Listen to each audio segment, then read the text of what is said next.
Good everyone, my name is Graphics. In this video, we want to analyze the circuit that is displayed on the screen using mesh analysis. If you look closely, you discover that this particular circuit is associated with elements, both passive and active elements.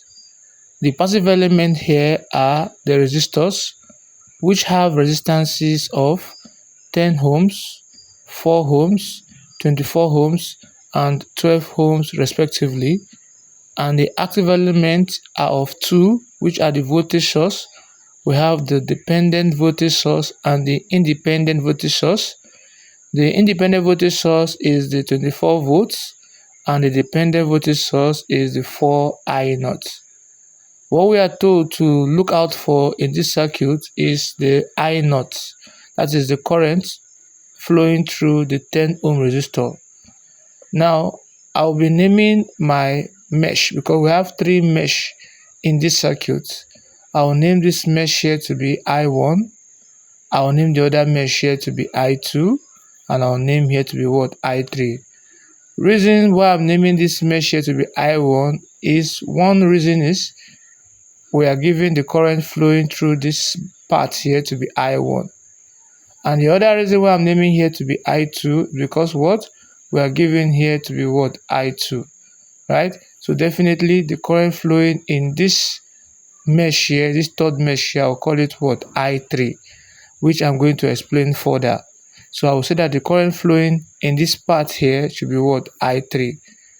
Now, if you look at this circuit closely, you discover that without the I1, which I will call my I total, there will not be current supplied to what? To the mesh 2, right? There will not be any I2 because I2 and I0 is as a result of I1, right? So that is why I will now subtract I2 from I1 because without the I2 is from what? It's from I1. Without I1, there is no I2. Now, if you look closely, or you can easily say that because the mesh 1 and the mesh 2 are sharing one boundary, so we see that you subtract each of their their current. Now, the next one is the current flowing through the 4 ohm resistor, right? I will be taking my direction to be in this direction, right? So I will say that because without I2, without the current I2, there will not be I3 because I3 is as a result of what? I2. Or I will say that what? Because both of them are sharing a boundary, I will say that I2 minus I3. But the best way you can analyze that is by saying that what? I2 minus what? Now, the best way you can actually analyze that is that without the current I2 from mesh 2, there won't be a current called I3. It is I2 that splits to become what? I3, right? So I3 is as a result of what? I2. That's why I'm putting I2 minus I3. And look at my direction, I'm taking it towards the left, right? Which I'm going to explain as we move further. Now, if you look at the same thing, the current flowing through the resistor 12 ohms will be I1 minus what? I3, right? Because I3 is sharing a common boundary with what? With I1, and I3 is also as a result of what? I1, right? So we say that I1 minus what? I3 flowing through this part here. Is that okay now? Now you'll be wondering, why am I taking this direction? Why not the opposite direction? Now let's see if our direction is actually the right direction. There are ways you can check if the direction you are taking is actually the right direction. Now let's see. If I2 is flowing towards, let's name the mesh. Let's name them. Let's say this is A, right? This is B, like we said earlier. This is C. This is D. This is E. This is F. This is G, and this is what? H. Right? Now let's see. If the current I2 is flowing, it will flow and be coming into this node here, this point here, D, right? So it is coming in. While I3 is what? Leaving, right? So at this point here now we're putting what? I2 minus I3, because one is entering, we say it's positive, and the other one leaving, we say is negative, right? So both of them will flowing through this path, right? Now when they get to point H here, what happened? I1 is coming, I1 minus I2 is coming and is meeting up I2 minus I3, right? So when you add both of them together, I discovered that what? Negative I2 will equate positive I2, be left with what? I1 minus I3. So it continues movement towards the direction, right? Now when it's moving here, when you get to this point here, point F, right? What happened? Let's see. I1 minus I3. Then look at this I3 here flowing down. This is the reason why I took the direction. When it's flowing down towards this part, it's meeting up with what? I1 minus I3, right? So when you add both of them, I3 will equate I3 and to remain what? Just I1. So this is the part of I1 flowing towards this part, right? So the part here, the current flowing in this direction here is what? Is I1. That is why I took the direction that I take, right? So these are the ways we can actually check if your direction is actually correct or it is not correct. Now let's take our move. Now we're considering each of this mesh, right? We're considering what? Each of this mesh. But before that, let us see each of this mesh. So I will be taking the mesh ABHFGA as in this particular one. So let me draw that out. So this is what we have here. The 24 volts, the 10 ohms, the 12 ohms, what we have here, right? And the current flow in this part here, which is I1 minus I2, and we'll call it the I naught also. So meaning that our I naught is sitting as saying I1 minus I2, right? So take note of that. Then the current flowing here also I1 minus I3 and so on and so forth. So these are the mesh we bring out. So this mesh we have considered, right? So let's start. We're going in a clockwise direction. We're going clockwise, right? So we're going clockwise. We know that when current move from a lower potential to a higher potential, we'll be having a positive voltage. So that will be 24 volts, positive. Now we'll still move on. We're still moving in this direction. We'll get to this point B. We're coming down here, right? And we're having I1 minus I2 flowing through the 10 ohm resistor. Since we are going the same direction as the direction of the current, we're having a negative voltage also. So we're having negative 10. And we know voltage is current times resistance, right?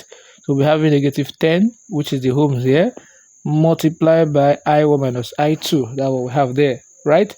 Now we'll keep moving on towards that part. We'll go to the next one, which will be still the same direction as the direction of my current, since I'm going in a clockwise manner.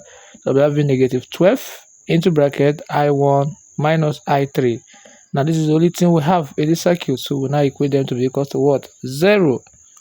Now in expanding this, we'll be having 24 minus 10 times I1, we're having 10 I1 minus 10 times minus I2, we're having positive I2, because negative times negative give us what? Positive.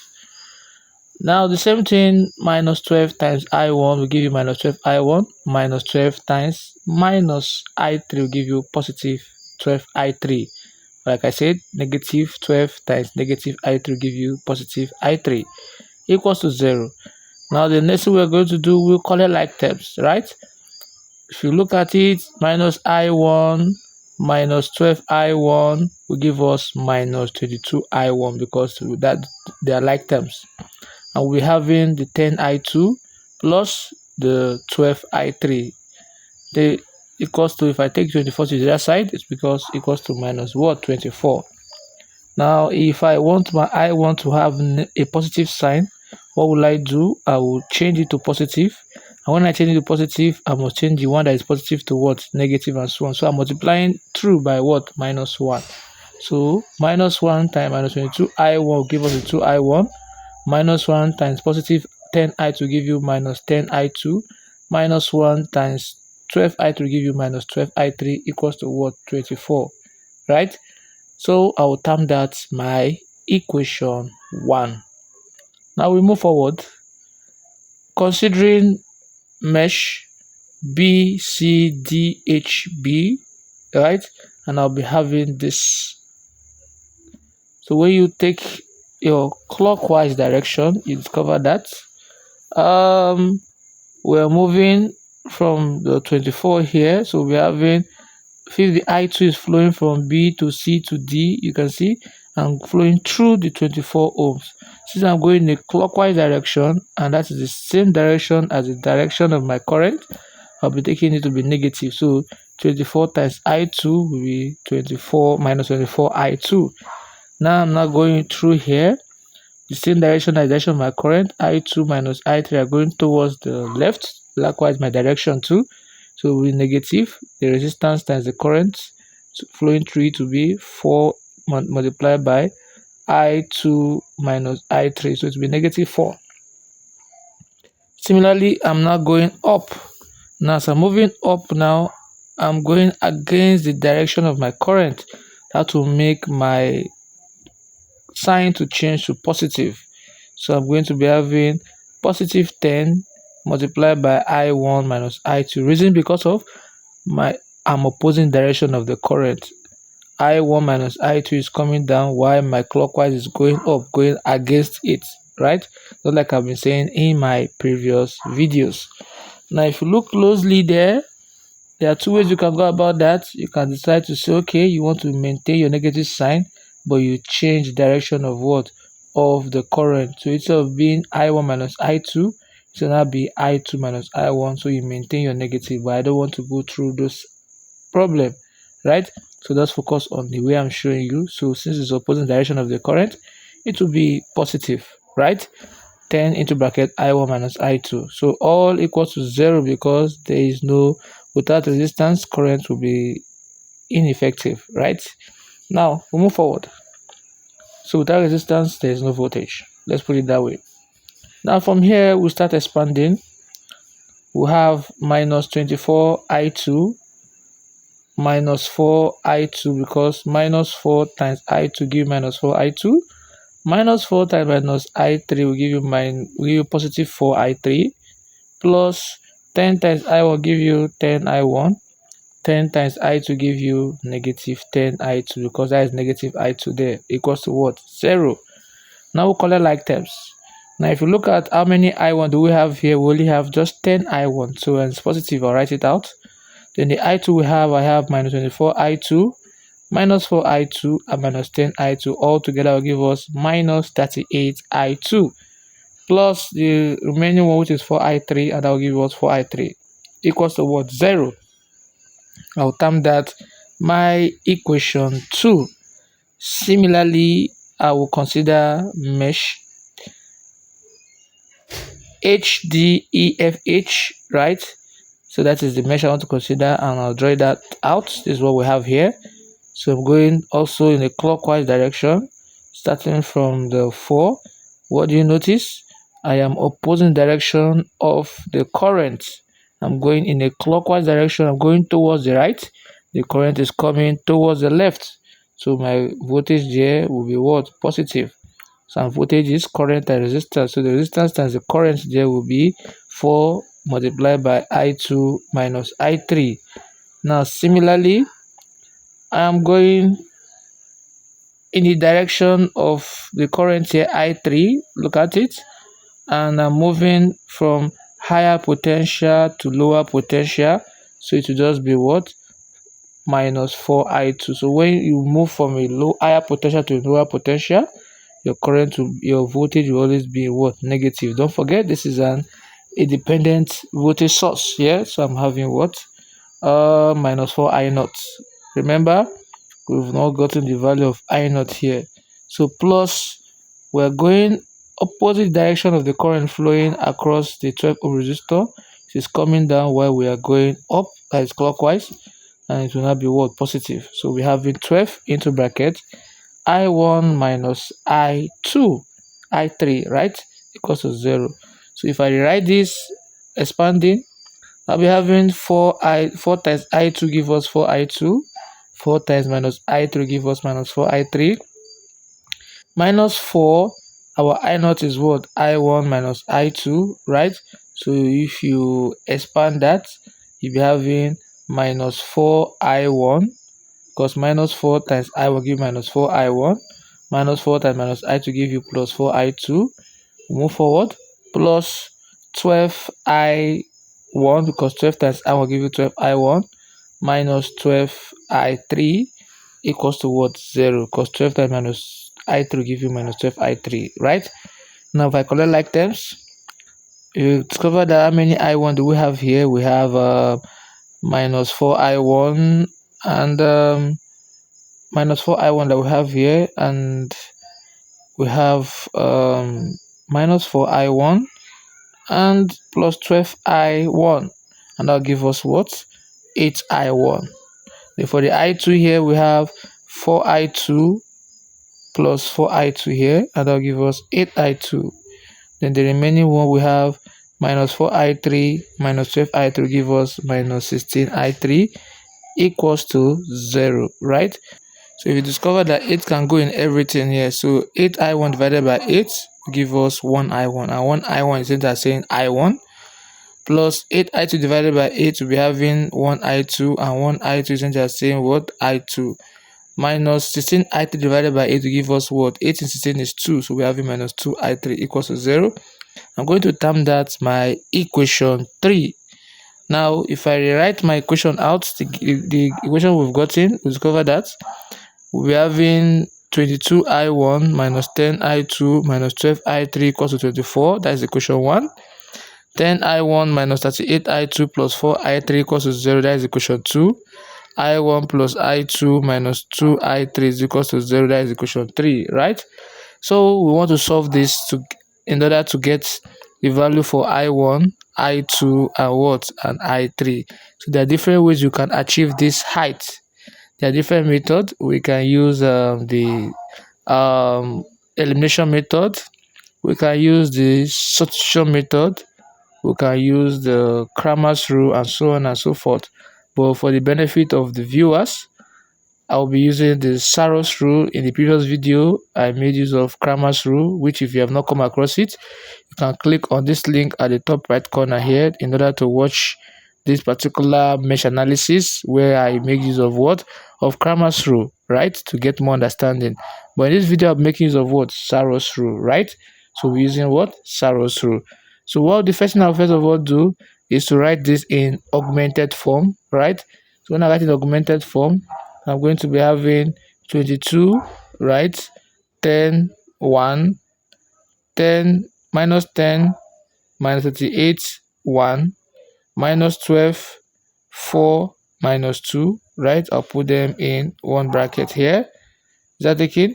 And in another bracket, I'll be putting I1, I2, and I3. Then another one here, I'll be having what? 24, 0, 0, right? So what I will just do is, first of all, I want to look for my delta. So if I'm looking for my delta here, you can use of any variable. I can use A, B, or C. So if I'm looking at my delta here, I'll rewrite this equation, this matrix here, which is 22, 10, 1, minus 10, minus 38, 1, minus 12, 4, minus 2. That's what we have there. Now what will I do in order to use Sarrus rule? I'm going to repeat the first two columns, right? That is, I'll rewrite 22, 10, 1, minus 10, minus 38, 1, right? This is what I'm going to do. That is the first step. Second step is taking them diagonally. At least your diagonal must have 3 numbers, right? So if I take the first diagonal here, it comprises of what? Of 22 minus 38 and minus 2. I'll take second diagonal again. It comprises of minus 10, 4, 1. And I'll take the third diagonal. I'll be having minus 12, 10, 1, right? So you must only take a diagonal if it can accommodate at most 3 numbers, right? 3 figures. So if I do that, what will I do? Let's start with that. I will be multiplying each of them and adding them together. So since this diagonal is connecting these 3 numbers here, so I'm going to multiply 22 times minus 38 times minus 2 in bracket plus the next diagonal, which is minus 10 times 4 times 1, plus the next diagonal, which is minus 12 times 10 times 1. I'm going to put them in one bracket, right? Minus, now I've taken the diagonal going towards the right, I'll take another diagonal going towards the left. So what I'll do here is, if you discover minus 10, 10 minus 2 is another diagonal going towards the left. 22, 4 and 1 another diagonal going towards the left. Then minus 12, minus 38 and 1 another diagonal going towards the left, right? So what I did earlier, I'll repeat the same fact again. All the one in the same diagonal, I'm going to multiply them together. So I'll be having minus 10 times minus 2 plus 22 times 4 times 1 plus minus 12 times minus 38 times 1, right? Because they are on the same diagonal, right? So the diagonal towards the right, the multiplication of the diagonal towards the right, the sum of the multiples of the diagonal going towards the right minus the one going towards the left. This is what we have here. So if I do that, I'll be having, so if I should do that, I start multiplying 22 times minus 38 times minus 2, I'll be having 162 plus minus 10 times 4 times 1 will give us what? Minus 40 plus 12 times 10 times minus 12 times 10 times 1 will give us minus 120, right, in bracket, minus 10 times 10 times minus 2 will give us 200. 22 times 4 times 1 will give us 88, minus 12 times minus 38 times 1 will give us what? 456. So I'm adding them together. This is what I have. So by the time you do it, you discover that 1672 plus times minus give us minus, I'll be having minus 40, plus times minus give us minus, I'll be having minus 120. So when you bring them all together, you'll be having 1512, right? Minus everything here, which will be 22 plus 88 plus 456, and that gives us 744. So the delta here that we have here that is giving us what? 7468, right? That is my value for the delta here. Now the next thing is, I'll be looking for what? Delta I1. So meaning that what? We know I1 is the first column here. So I'm going to remove the first column and I'm going to replace it with what? With what I have outside, the constant I have outside my equal sign, which is what? 2400. So if I redo that, I will now be having 2400, which is replacing 22, 10 and 1. I will now have the remaining one to be minus 10, 38, 1, minus 12, 4, minus 2, 24. Then if I've done that, I'll now repeat the first two columns. So 2400 minus 10 minus 38 and 1. So I'm repeating the first two columns just like I did in previous one. But the difference is that what? I have replaced the first column with what is outside, which is 2400, right? So I'll repeat the same feat just like I did in the first one here. I'll repeat the same feat. Take the diagonal towards the right. So we discover that 24 minus 38 and minus 2 are in the same diagonal. Minus 10, 4 and 0 the same diagonal. Minus 12, 0 and 1 the same diagonal, right? So what I'll do is I'll multiply each diagonal and add them to each other. How did I mean? 24 times minus 38 times minus 2 give us 1824, because minus times minus is plus there. Then if you look at the other diagonal, they have 0 in them. So no matter what you do, there will be 0. Meaning that minus 10 times 4 times 0 give us 0. Minus 12 times 0 times 1 give us what? 0. So this is what I have here. Minus, I'll now take diagonal going towards the left. So I'll be taking this first diagonal, which will be minus 10 times 0 times minus 2, which will give us 0 because 0 is present there. And the next one will be what? 24 times 4 times 1. That will give us what? 96. The next one will give us what? Minus 12 times minus 38 times 0 give us what? 0. Since there's 0 there, right? That's for the other diagonal. So I'll be subtracting both of them just like I did in the earlier one. So from here, we'll be left with 1824 plus 0 will give you 1824 minus 0 plus 96 plus 0 will give us what? 96. So when you subtract them, you'll be having 1726. So therefore, we said my I1 will now give me the delta I1 divided by what? The delta, right? And that'll give us 17268 divided by 7 2.68, and that'll give us 2.25 ampere. So the current I1 is what? 2.25 ampere. Now I will now come again to my first question here, right? I will now remove, since here this is the main parent equation here, I will now remove the second column because I know the second column belongs to what? I2. So I remove it and replace it with what I have outside, which is my 2400, right? So if I do that, the difference will now give me 2210.1, right? 2400, which I have replaced, then minus 12.4 minus 2. This is what I will now have. What will I now do?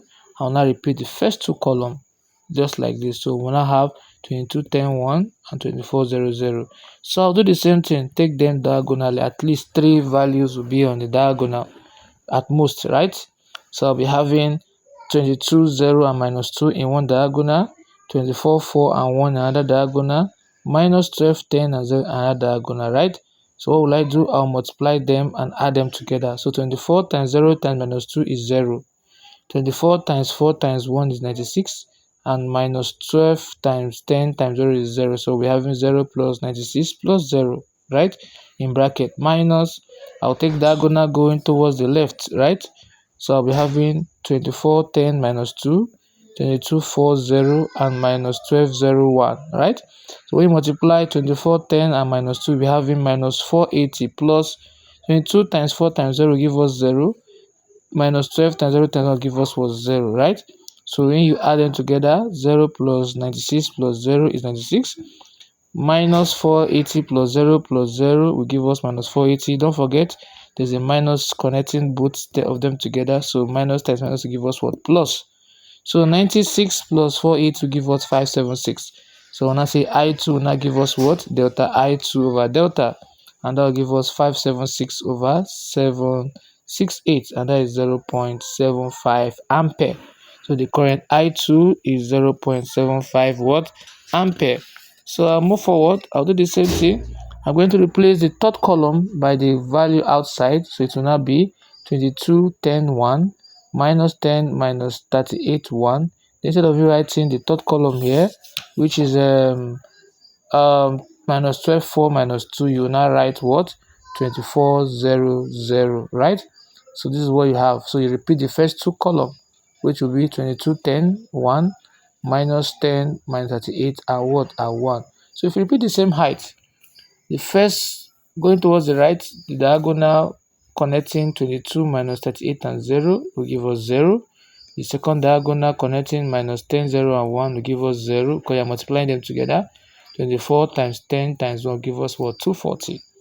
Minus the other diagonal going towards the left, which is minus 10 times 10 times 0 will give us 0.